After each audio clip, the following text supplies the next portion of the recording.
हर हर महादेव। मन में महाकुंभ में डुबकी लगाने की सपने लिए हम निकल पड़े हैं प्रयागराज के रास्ते पर। तो प्रयागराज जाने के लिए बेंगलोर से हमने स्टार्ट कर ली अपनी जर्नी 13 फरवरी सुबह की 3 बजे।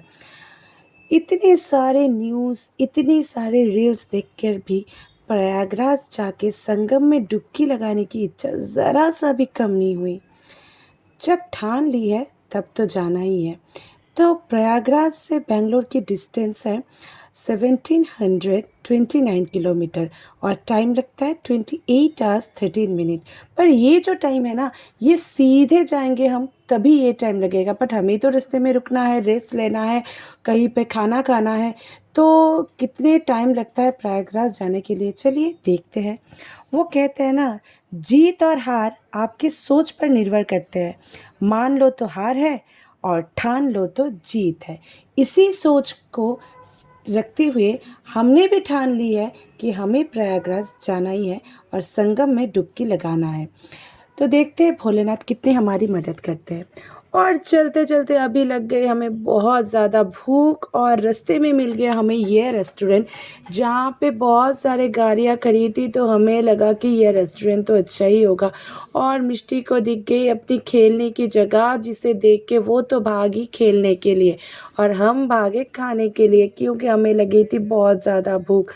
तो रेस्टोरेंट के अंदर आके हमने खाना ऑर्डर भी कर लिया और यहाँ पे हम लोग खाने वाले हैं डोसा और इडली। तो हम बच्चे को यही बोल रहे थे कि बच्चों थोड़ा जल्दी खाना खा लो, क्योंकि हमें जाना है अभी बहुत दूर। यह रेस्टोरेंट की जो पार्किंग है वो बहुत ही बड़ा वाला पार्किंग है, तो आप आराम से गाड़ी पार्क कर सकते हो। और खाना खाने के बाद मिष्टी यहाँ पे सो गई और हम चलने लगे आगे। चलते चलते हम पहुँच गए हैदराबाद। हैदराबाद की जो ये नेहरू आउटर रिंग रोड है, वो रोड के बारे में तो आपको क्या बताऊँ, इतनी अच्छी, इतनी स्मूथ सी रोड है। उसकी जो ये 6 वे लेन है और एकदम से बटरी स्मूथ वाली लेन है।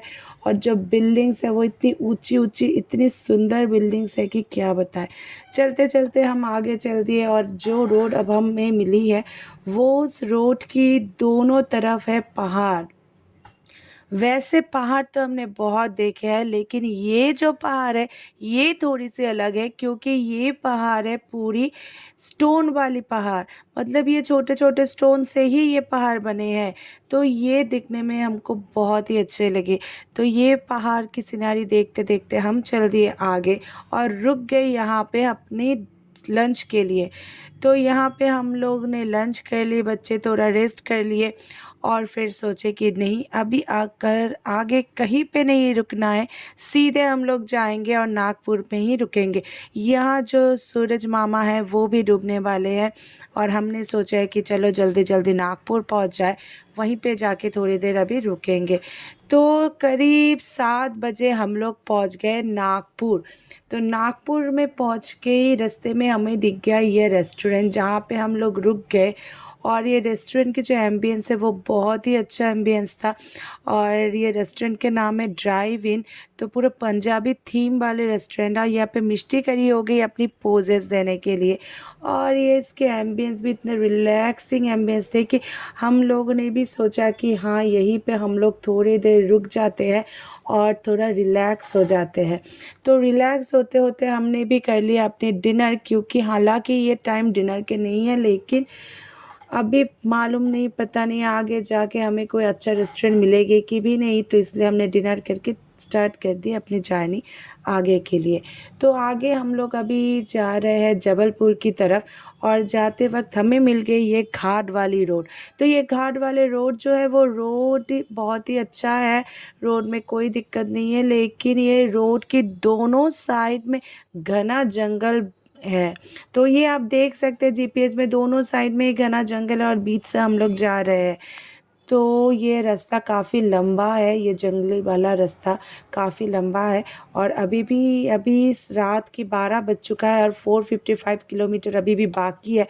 तो हमने भी सोचा कि नहीं, अभी नहीं रुकेंगे कहीं पर भी, सीधे चलते हैं। क्योंकि जैसे हमने न्यूज़ चैनल्स में देखे थे कि प्रयागराज पहुंचने से 300 किलोमीटर पहले से ही सारे गाड़ियों को रोका जा रहा है, रूट बदले जा रहे हैं, इतने ट्रैफिक जाम है। तो यही सोच के हम लोग डर के मारे सोचे सोचे कि नहीं अभी कहीं पर नहीं रुकेंगे, जब तक एनर्जी है हम लोग चल लेते हैं, आगे का आगे देख लेंगे क्या होता है। तो यही सोच रखते हुए हम चल दिए आगे।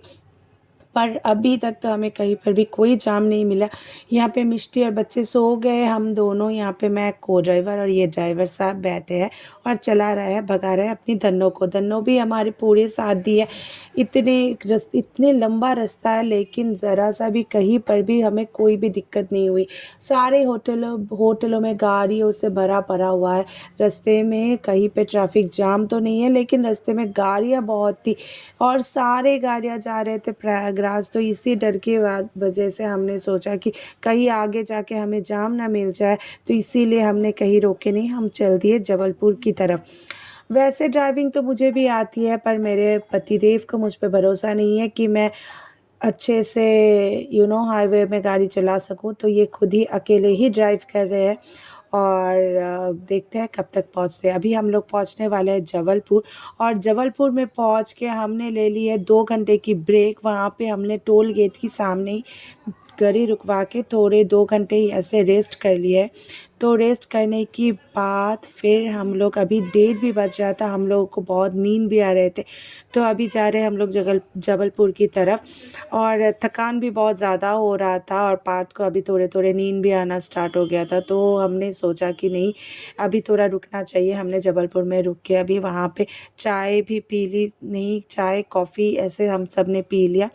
तो चाय कॉफ़ी पीने के बाद हमने सोचे कि हाँ अभी थोड़ी देर आगे जाके जैसे ही टोल मिलता है वहीं पे हम लोग रुक जाएंगे। तो वहीं पे हम लोगों ने रुक गए और फिर से हमने 2 घंटे बाद अपना जो जर्नी है वो स्टार्ट कर दी। रास्ते में कहीं पर भी हमें कोई जाम नहीं मिला अभी तक। तो 3 बज चुका था और अभी भी 285 किलोमीटर अभी भी बाकी था, लेकिन हमें अभी तक कहीं पर भी कोई ट्रैफिक जाम नहीं मिला। ऐसे ही चल रहे थे और भोलेनाथ को ये बोले जा रहे थे कि भगवान हमें वो ट्रैफिक जाम ना मिले। पर अभी पार्थ को थोड़ा ज़्यादा ही वो टायर्ड फील कर रहा था, तो अभी उसने एनर्जी ड्रिंक ले लिया है और एनर्जी ड्रिंक लेके फिर से पूरे एनर्जेटिक होके चल दिए आगे की तरफ। अभी तो हमें रास्ता बहुत ही खाली नज़र आ रहा था, हालांकि बहुत ही अभी रास्ता अभी भी बाकी था, पर 280 किलोमीटर जैसे बाकी था। लेकिन हमने सोचे कि चलो चलते हैं, देखते हैं आगे कहाँ तक जा सकते हैं। हम लोगों ने रुके नहीं रास्ते पे और चल दिए आगे। तो अभी हम लोग जाने वाले हैं रेवा की तरफ। तो रेवा की तरफ जाने की जो रास्ता है वो भी बहुत ही सुंदर रास्ता है, आपको रास्ता बहुत ही अच्छा मिलेगा, कहीं पर भी टूटा फूटा रास्ता नहीं है। रास्ता पूरे जो बेंगलोर से प्रयागराज तक की रास्ता है पूरा अच्छा बटर स्मूथ वाला रास्ता है। और ये हम लोग पहुंच गए रेवा करीब सुबह के 4 बजे। और पर आपको रास्ते में बहुत ही गाड़ियां देखने को मिल रहा है, क्योंकि ऐसा फील ही नहीं हो रहा था, ऐसा लग रहा था कि अभी शाम के 7 बजे हुए हैं, इतनी गाड़ियाँ थी रास्ते में।